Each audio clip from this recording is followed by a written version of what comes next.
ഹരേ കൃഷ്ണ. വിളക്ക് എന്ന യൂട്യൂബ് ചാനലിലേക്ക് എല്ലാവർക്കും സ്വാഗതം.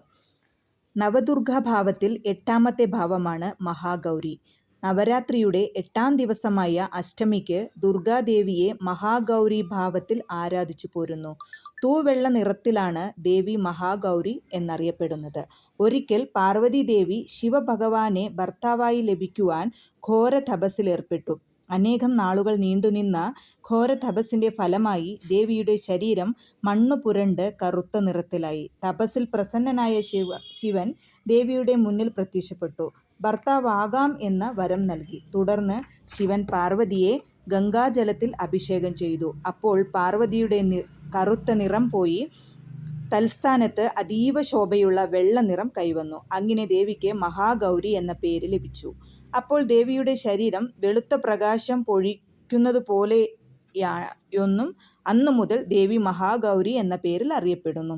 സ്വർണവും വെള്ളവും ചേർന്ന നിറമാണ് മഹാഗൗരി ഭാവത്തിനുള്ളത്. വെളുത്ത പൂക്കൾ കൊണ്ടുള്ള മാലയും വെള്ള വസ്ത്രങ്ങളും അണിഞ്ഞ് വെളുത്ത നിറത്തിലുള്ള കാളമേൽ സ്ഥിതി ചെയ്യുന്നതാണ് ദേവീഭാവം. 4 കൈകളാണ് ദേവിക്ക്. ത്രിശൂലം, കടുന്തുടി, അഭയമുദ്ര, വരദമുദ്ര എന്നിവ ഓരോ കൈകളിൽ ധരിച്ചിരിക്കുന്നു.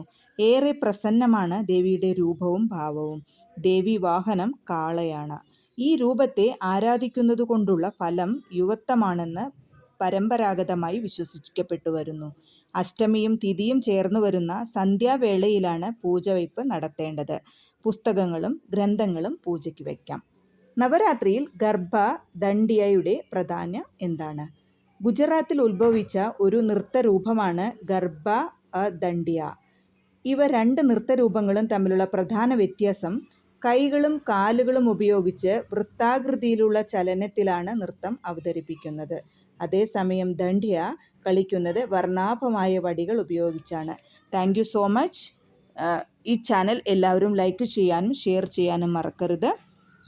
ഇന്ന് എല്ലാവരും പൂജവയ്പ്പിന് റെഡിയാവുക. പൂജാ റൂമുകളെല്ലാം വൃത്തിയാക്കി പുസ്തകങ്ങളും ഗ്രന്ഥങ്ങളും പേനയും പെൻസിലും എല്ലാം വെച്ച് ഇന്ന് തന്നെ പൂജ സ്റ്റാർട്ട് ചെയ്യാവുന്നതാണ്. Thank you so much for your valuable time.